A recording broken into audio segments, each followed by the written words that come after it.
Hello, everyone. Please come and join us into this European adventure on mobility. Whoever is interested, maybe these people around, they don't listen to me. Well, maybe they will join us later. So hello, everyone. I'm Eloy Gomez. I'm the communication manager of EIT Urban Mobility, Innovation Hub Central. And with this session, we would like to explain you who we are, what we do, and we will basically focus on one aspect, that is the citizen engagement. As you know, there are many initiatives, many projects, many programs on mobility for our cities, but we would like to focus today on how citizens and civil society organizations can be involved and can take a role in deciding how our cities will be in the future.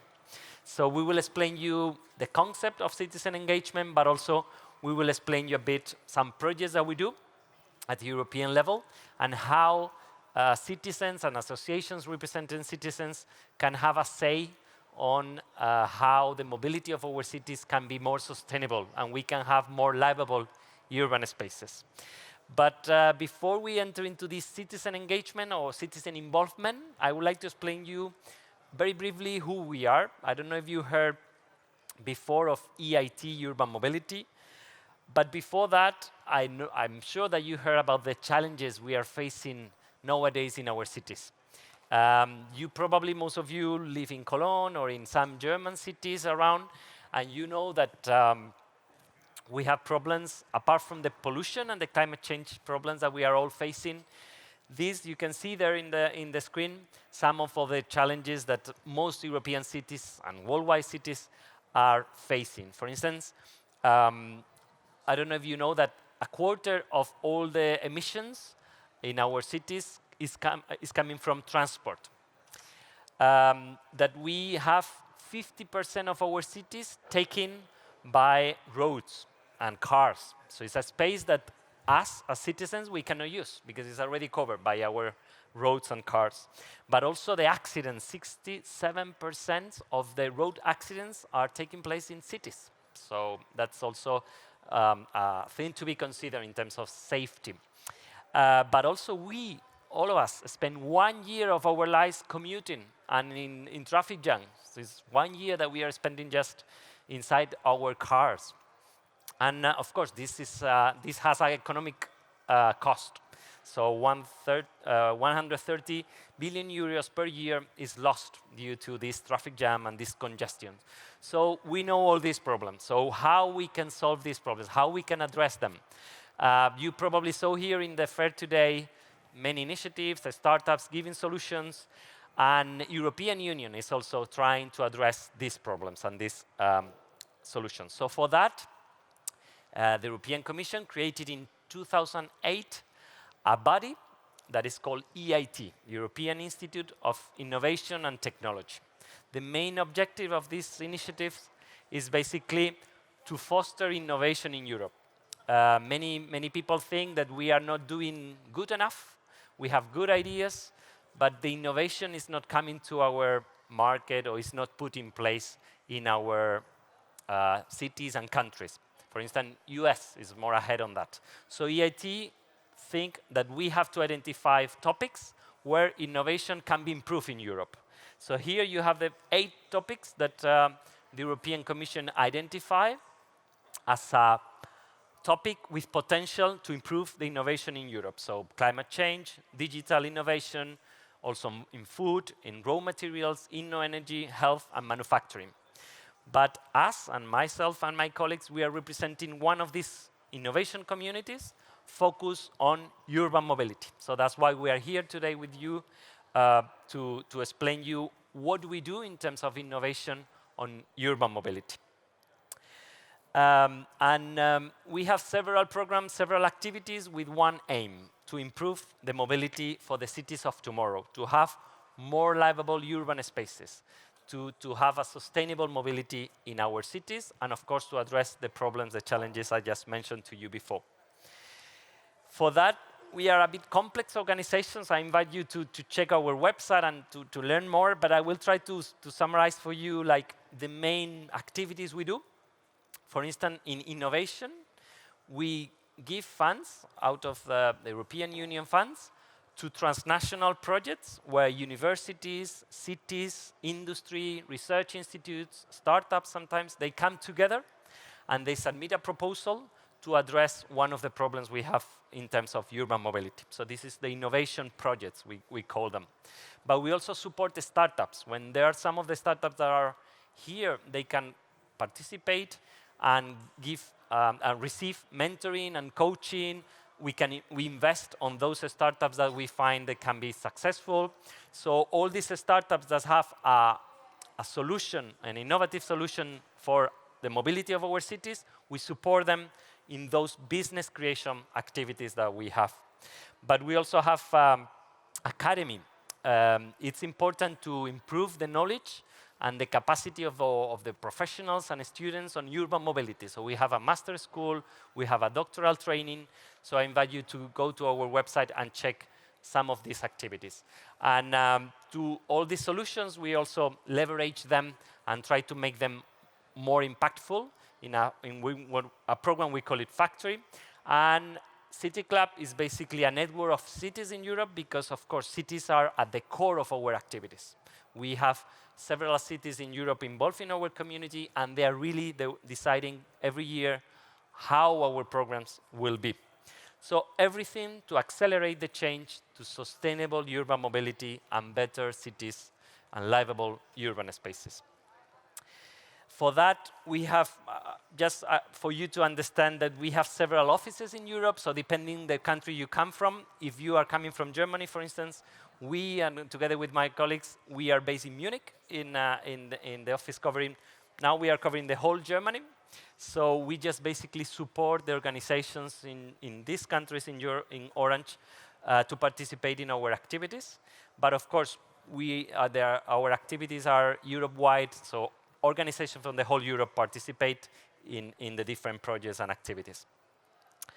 And who are our partners in our community? I mentioned before that we have cities at the core of our activities. You can see there some of them. We have Barcelona, Munich, Istanbul, Milan, Stockholm, Copenhagen. They are really founders of our activities. More cities are joining every year, but they are working together with industry players, research institutions, and universities. All of them, they come together to propose innovative solutions to improve the mobility in our cities.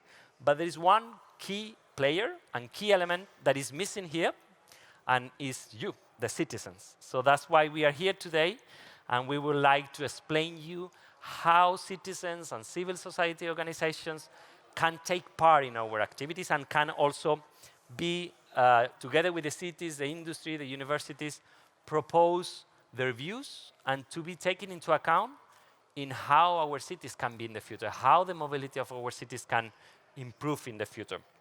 So I don't know if you are coming here representing associations or you are representing, yes, you individual citizens. If some of you would like to introduce yourself or say something, or if you just want to listen and maybe at the very end we can have a more interaction with you, and also you can explain from your point of view which are the challenges in your city that you think should be addressed by our programs, because maybe something that I mentioned is not covered by the ideas you may have according to the problems you are suffering in your daily life in your cities.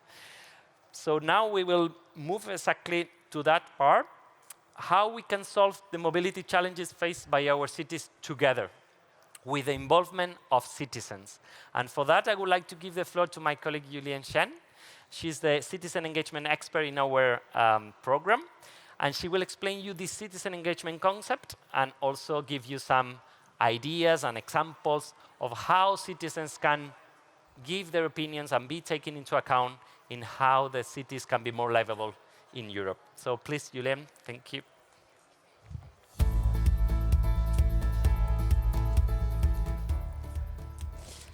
Hi, good morning, everyone. Or I guess it's not morning anymore, good afternoon.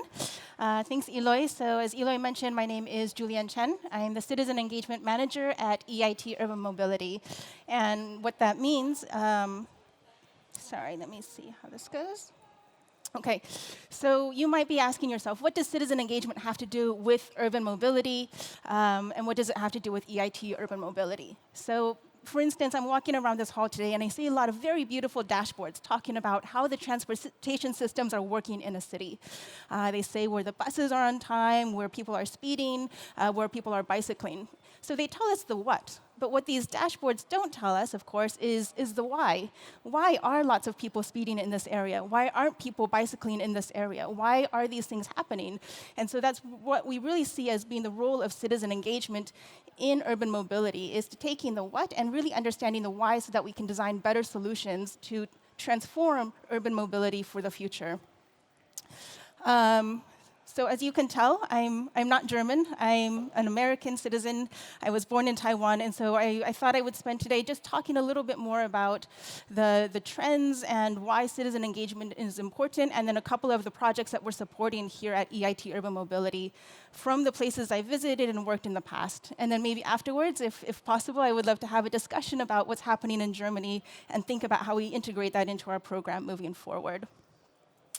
So as you can see here, this is just search results from a very simple Google search that I did actually quite a while ago.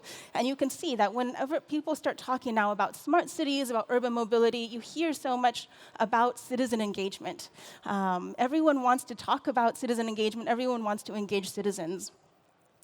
But the question is why? Why is it so important? And when I think about why citizen engagement is important, I always go back to this concept that we live in a rapidly changing world. Just think about how much in the world has changed, how much of what we know has changed in the last 10 years. How much the smartphones in our pockets have changed the way that we move, the way that we travel, the way that we understand and experience the world. So we see, right, the things that we understand are getting different, society is getting more diverse, and the things that we want are getting more diverse. I would assume several decades ago there was a very fixed assumption about how we should live our lives. And now think about all of the different pathways that we have in front of us if we want to live different types of life, if we want to go to work in different ways. So society's needs are changing, our perspectives, our needs are getting more diverse, technology is changing, and also the things that we expect from our government are also changing. So that, of course, leads to the question, if all of these things are changing, then does the way that we used to plan cities still make sense today? And if not, then how should we adapt? And I think that's where this conversation about citizen engagement becomes so important, because we can't adapt if we don't understand what's happening on the ground. And luckily, we see now governments as well are starting to understand this, and they're trying to open up a little bit more and start thinking about having a two-way dialogue with cities as citizens about how to transform these cities in a way that makes sense for a very diverse, differentiated population. And I really like this example from the city of Oakland, which is right outside of San Francisco. And they've really started from the basics. And they've just started by telling all of their civil servants, hey, we can't use the same language that we used to use before, right? It used to be that when we wrote public documents, they had to have a lot of legal and big words and all sorts of things that people couldn't understand. And now they're even going from the very basics and telling their civil servants, when you write documents to the public, there are ways that you need to write that are more accessible. You have to use words that people actually understand, because if they don't understand you, they can't have a conversation with you. I really like this example from the city of Seoul in South Korea. And so the previous mayor in Seoul was a very big proponent of citizen engagement, and he had this art installation installed outside of his office, which is, it's quite abstract, but it's a giant ear. And there's a recording device in the ear, and what he did was he invited people to walk up to this ear and just tell him what they wanted from the city. And they would record all of these things that people were telling the ear, and then they would play it into a room that you could go into in City Hall. So you can go in and you can hear what are the people actually saying about how they want things to change in their city. And I think this is something that, right, it's quite symbolic in a way, but it also helps people understand that they can be a part of that conversation. So, of course, this is more about the city government approach, and I thought I would talk a little bit about two types of engagement for different needs. So in English, we have a saying that says, if all you have is a hammer, then everything looks like a nail. I don't know if you have something similar in Germany. But this idea, right, that there is not only one type of engaging people. There's lots of different ways of participation, and it's important that we think about, for the type of information you want to get, what that looks like. So I thought today I would talk about two. So one is consultation, and one is around co-creating or DIY urbanism. DIY stands for do-it-yourself.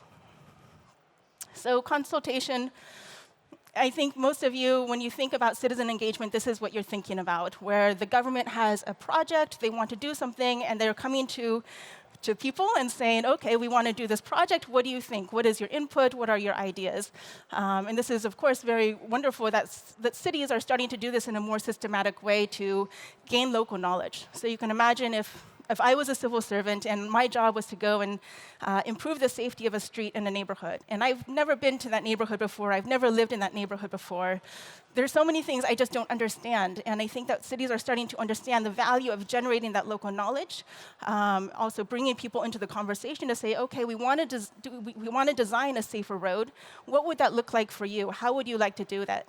And that would generate, right, awareness, ownership, and it also generates more innovative ideas.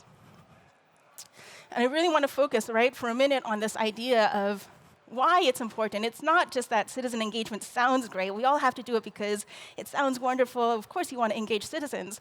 But actually, there's really good research that shows that when you engage people, when you bring people into the conversation, you get better ideas, right? This idea that ideas rise in crowds. They rise when you have good networks of people who are talking and learning from each other, not when you're in systems that are protecting each other. And there's also, not from the urban mobility field, right? There's scientific research that has done exactly this. They've looked at idea quality, and they found that when they go out and ask lots and lots of people who don't have professional expertise to come up with ideas, that those ideas actually rate higher in quality, in terms of novelty, in terms of benefit and usefulness, and are more likely to be top ideas than ideas sourced by professionals. So there is really this valid benefit to bringing people into that conversation. And I think when we think about citizen engagement, it can't just be, it sounds great, but we have to truly understand and believe that something good will come out of it. So luckily, a lot of cities do start to understand and believe that. And they're working harder than ever to start actually encouraging people to join that conversation. And I'm very happy, right? Of course, this picture on the right, it's still very common when you're invited to a public consultation. It often looks like this, where you're sitting in these seats and you're listening to someone like me pointing at a screen and talking. But I think the good news is that this space is starting to transform, and that governments are starting to think more about how can we actually meet people where they are, how can we do this in a way that's a little bit more fun and interactive and interesting, how do we make it more hands-on, and overpass the traditional barriers that in the past have meant that a very small segment of the population have been participating in these conversations. So I thought I would highlight a couple of projects that we've supported at EIT Urban Mobility in the past. This one is actually a really fun program that has taken place in 14 different primary and secondary schools across Europe last year, working with 800 students actually to develop active mobility plans around their schools. And so they've integrated active mobility into the curriculum. The students are given a set of assignments where they go around their school, they identify the areas that could be improved, that would make it easier for them to bicycle and walk and take the bus to work. They develop ideas, they develop solutions, they vote, they prioritize, and then at the end of the day, they actually develop and deliver to their school a plan and say to the school, this is how we would like to transform the space that we learn in and are educated in. And so you see that this is very different from traditional modes of education, which A, have often excluded children, and B, have not really brought people into the conversation to generate the solutions. So this is an example of something that's very hands-on. And of course, we're EIT Urban Mobility. We also are very much focused on how we bring together companies and cities and create these knowledge networks. So this is another solution that we're supporting this year. It is a startup called WeSolve. And they've developed a mobile app that you can download on Android or on Apple Play, Apple Store. where the cities can actually issue challenges to the citizens. So we would like to decrease speeding on this street. What are your ideas? What are the different ways that we can approach this? You can put pins on the map to say these are the areas, report issues, areas that need improvement.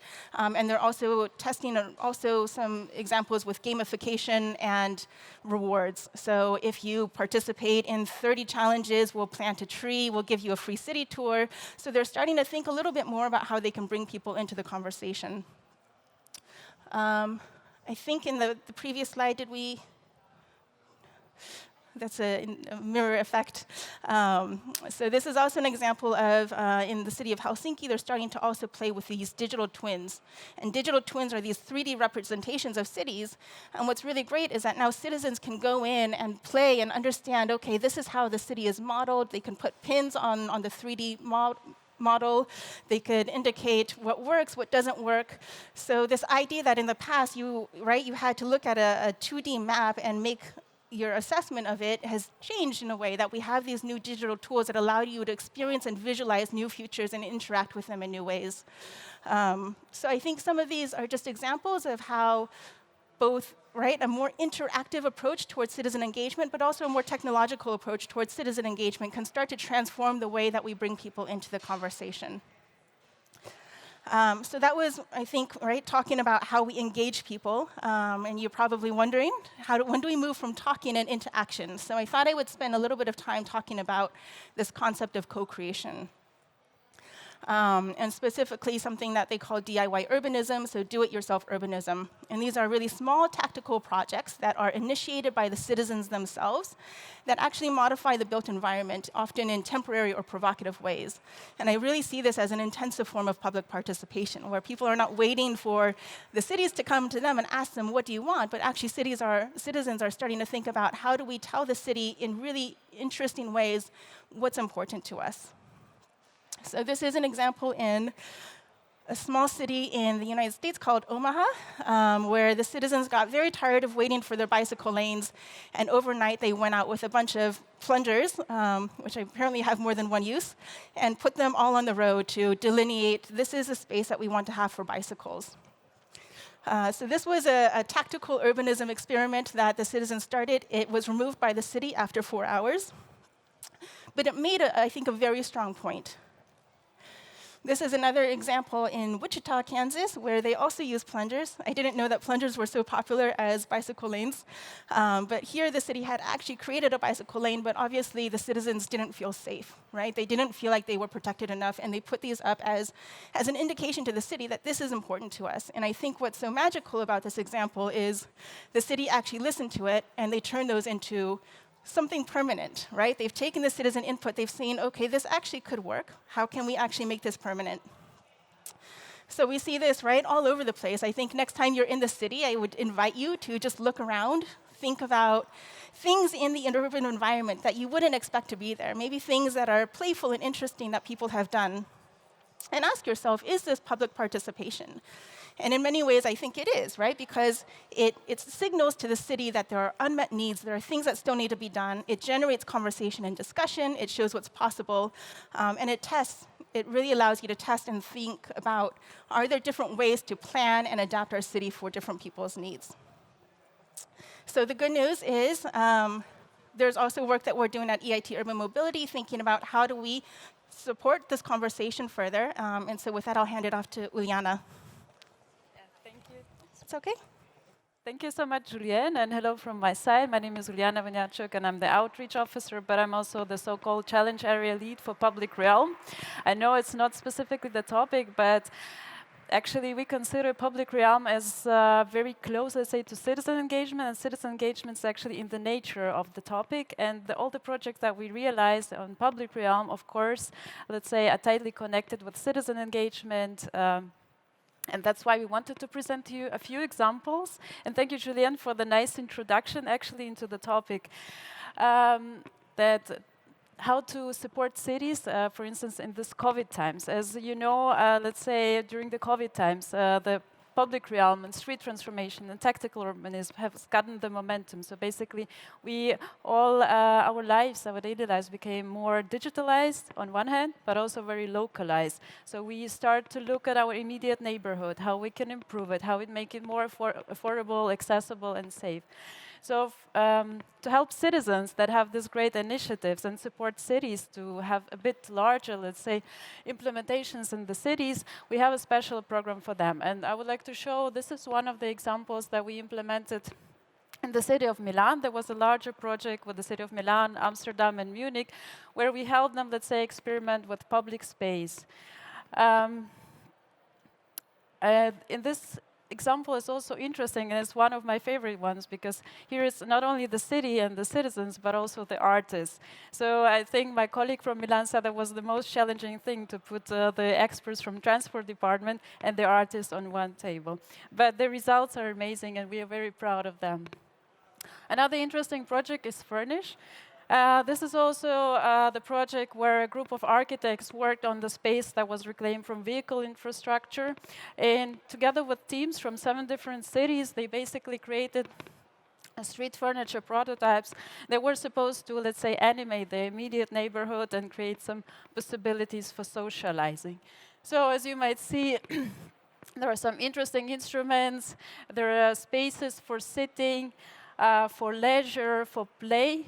And what's the best part of it? So all this information is available in open source. So basically, people, cities all around the world can download, can reproduce them in Fab Lab, and enjoy that in the cities. So that's so much from my side, and I give floor further to Julianne. Thank you.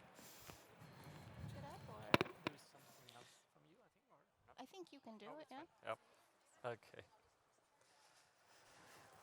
So it's probably me. I'm not sure if you would like to conclude something with this, or.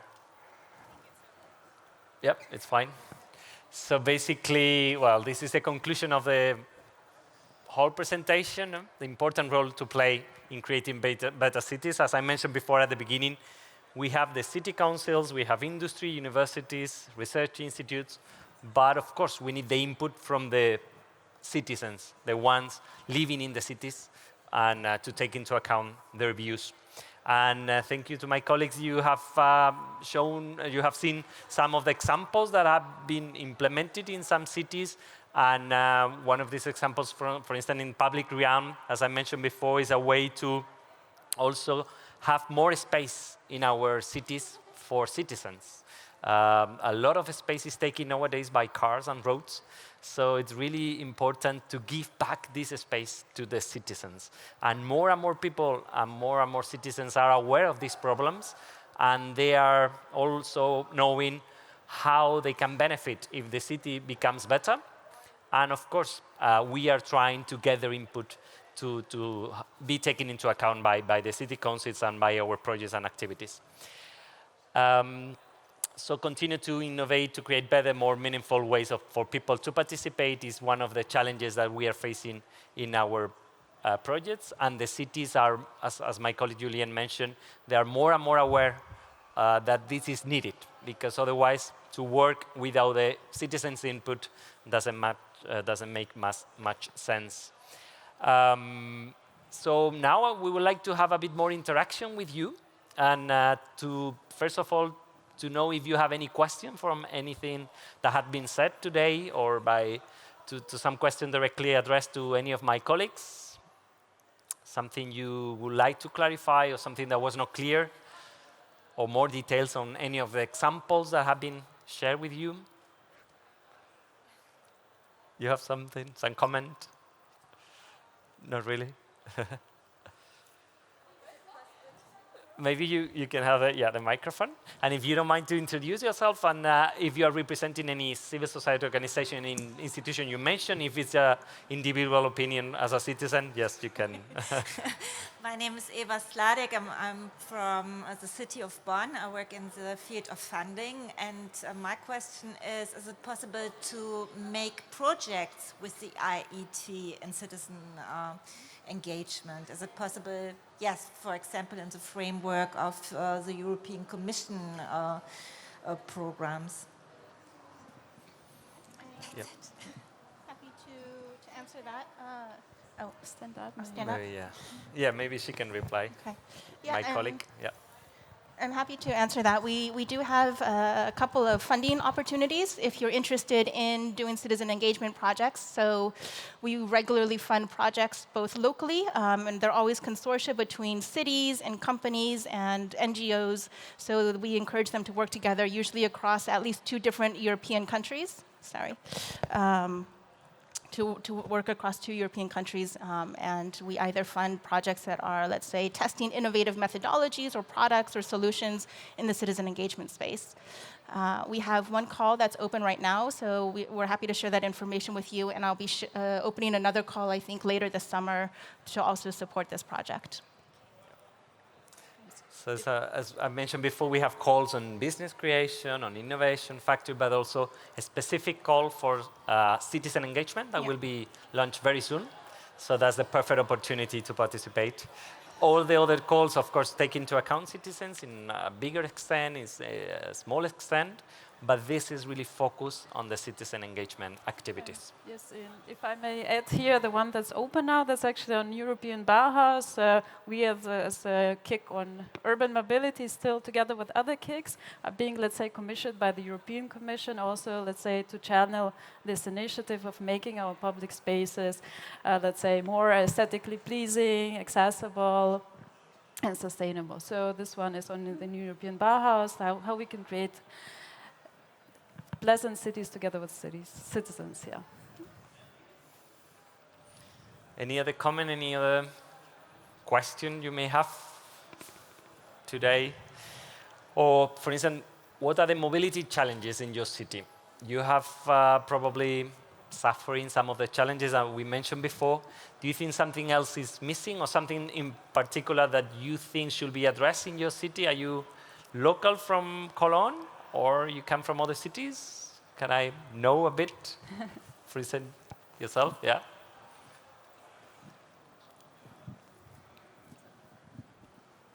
Yeah, hello, Jacob, my name. I'm from Munich. Thanks, first of all, for the presentation and everything. It was really, really interesting. For my city, I would say Munich is very car dependent. You can tell there's BMW with their headquarters. So what's lacking is definitely a better use of public space and cycling infrastructure as well. So those are 2 big issues. And you mentioned also projects in Munich already. So there's stuff going on, but with German bureaucracy, it's rather slow. I think other countries are much faster in experimenting stuff. So there's definitely need of change to do things quicker here. Yeah. But thank you very much. Thank you. Somewhere there. The backside. You want to say something about your city problems or your views?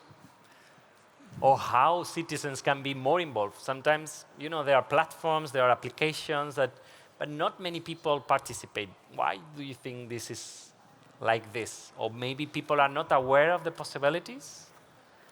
What do you think? Or you want to say something about your cities? Any of you? Don't be shy. If you want to speak in German, we have some colleague with German skills, can translate to non-German speaking people. No, not really. Don't be shy in this corner. Anyone there? We try to make it this interaction with you. For instance, do you have any experience with public participation in your city? Have you already been involved and give your input, your opinion to your city council and say, look, as my colleague mentioned, there is a need for a bike lane here. And please put it, because there are many people putting their lives in danger, going with the bikes between the cars, and you want to say that to your council, for instance. Or do you have any other experience in giving input, opinions to your cities to improve the mobility of your cities?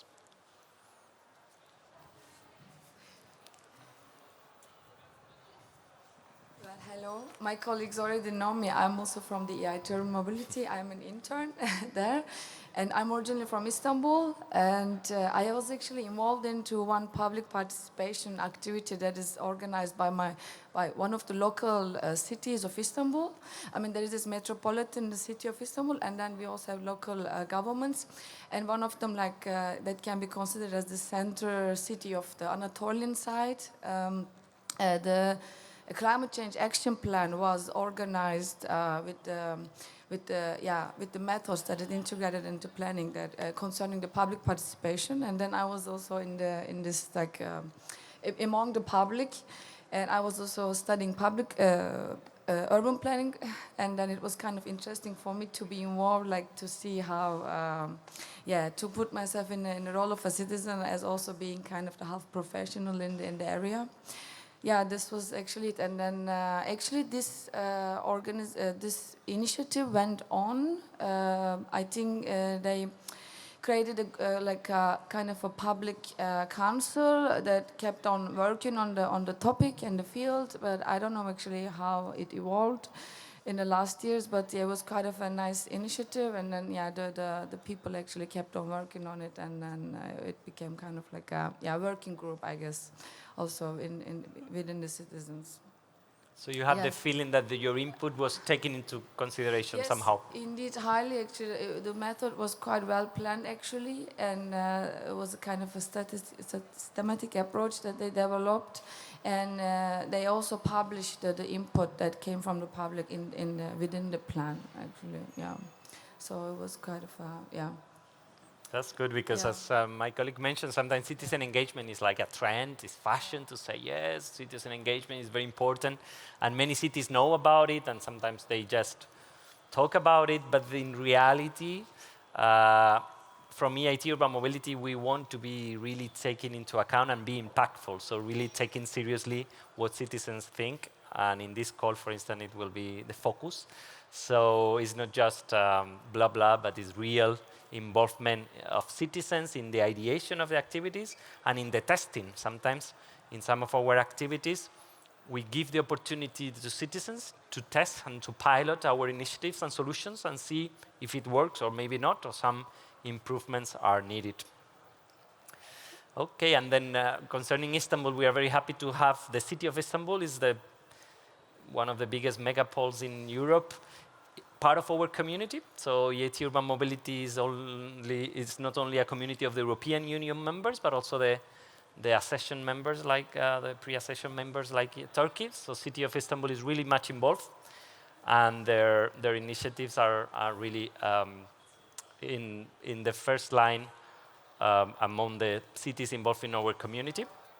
And of course, some cities, depending on the size, they have different challenges. I mentioned the most general ones, but probably Istanbul, compared to small cities in Germany, they have some differences in the challenges they are facing. But some other challenges are really shared in terms of mobility by all cities in Europe, no matter how big they are.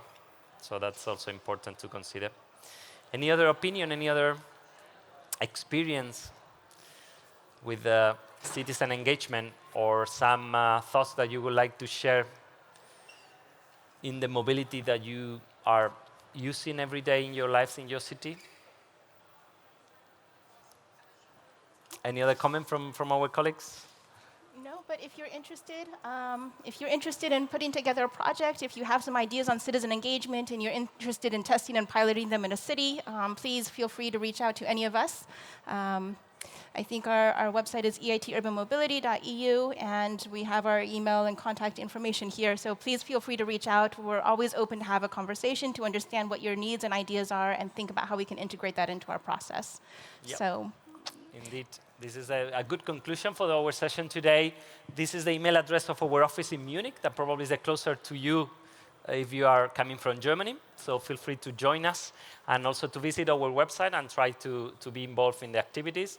And to know that you as citizens and representatives of associations, civil societies, you are also taken into account in our activities. So thank you very much for attending today, and don't hesitate to reach us later on. Thank you. thank you. Thank you.